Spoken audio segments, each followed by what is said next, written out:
Good morning বন্ধুরা, তোমরা সবাই কেমন আছো? আমি ভালো আছি, আশা করছি তোমরা সব ভালো আছো মনে হয়। আজ আমি মটন রান্না করছি, তো ওইটার রেসিপিটা তোমাদের সাথে সবার সাথে শেয়ার করলাম। কড়াইটা গরম হয়ে গেছে, ওর মধ্যে তেল দিয়ে দিচ্ছি। তেলটা গরম হয়ে গেছে, ওর মধ্যে একটু চিনি দিয়ে দিলাম। চিনিটা দিলে মাটনের কালারটা বেশ ভালো আছে। এবার কড়াইয়ের মধ্যে জন্য পেঁয়াজটা দিয়ে দিচ্ছি। পেঁয়াজগুলোকে গোল্ডেন ফ্রাই করে নেব। তোমরা দেখতে পাচ্ছ এবার পেঁয়াজটা পুরো ফ্রাই হয়ে গেছে, মনে হচ্ছে পুরো কালারটা ব্রাউন হয়ে গেছে। এবার এর মধ্যে আদা রসুন আর লঙ্কা পেস্টটা দিয়ে দিচ্ছি।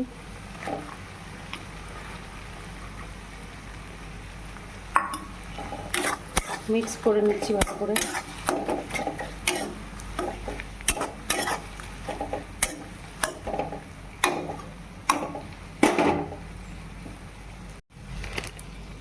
হলুদ দিয়ে দিলাম, তারপর জিরে গুঁড়ো দিলাম,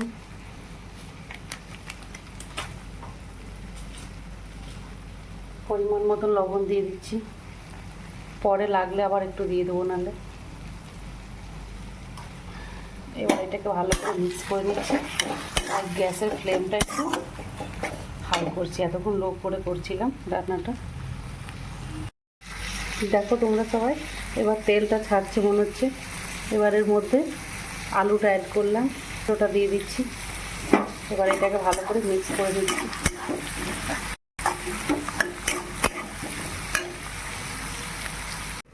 মশলাটা ভালোভাবে ফ্রাই হয়ে গেছে, এবার ওর মধ্যে মাটনটা দিয়ে দিচ্ছি।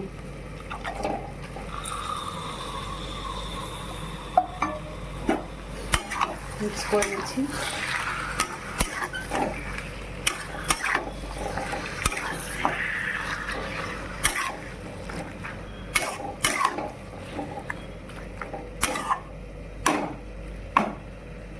গ্যাসের ফ্লেমটা এবার মিডিয়াম করে একটু ঢাকা দিয়ে রেখে দিচ্ছি।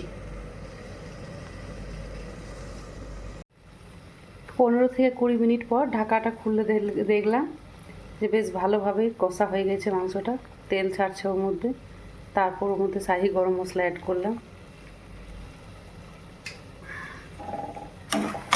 কি সুন্দর কালারটা এসছে।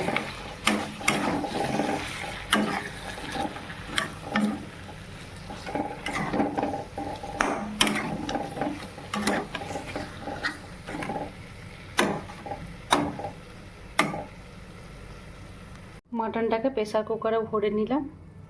এবার কড়াই একটু গরম জল বসিয়ে দিয়েছি, জলটা গরম হয়ে গেছে।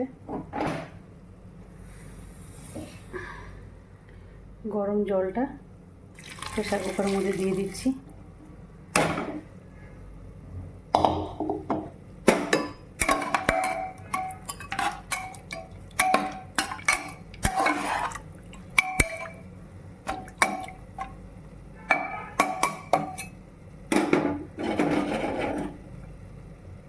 তোমরা জলটা নিজের আন্দাজ মতন দিতে পারো, কতটা ঝোল খেতে চাও।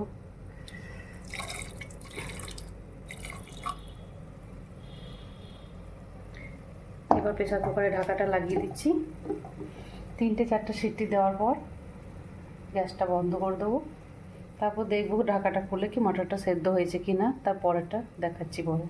দেখো তোমরা, আমার মাটন রান্না রেডি হয়ে গেছে। কি সুন্দর কালারটা এসছে, তাই না?